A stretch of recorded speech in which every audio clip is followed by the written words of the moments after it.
بسم الله الرحمن الرحيم. هل أتاك حديث الغاشية؟ وجوه يومئذ خاشعة عاملة ناصبة تصلى نارا حامية تسقى من عين آنية ليس لهم طعام إلا من ضريع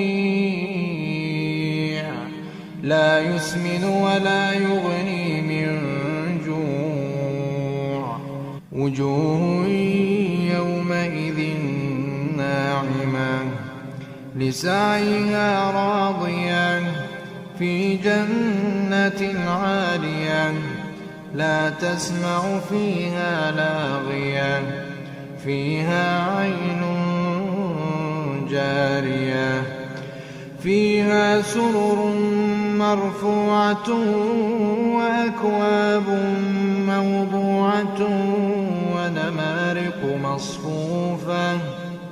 ونمارق مصفوفة وزرابي مبثوثة أفلا ينظرون إلى الإبل كيف خلقت وإلى السماء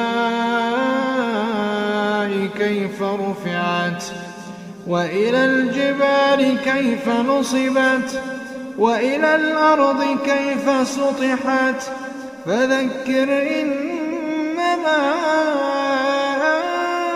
أنت مذكر لست عليهم بمسيطر إلا من تولى وكفر فيعذبه الله العذاب الأكبر إن إلينا إيابهم ثم إن علينا حسابهم.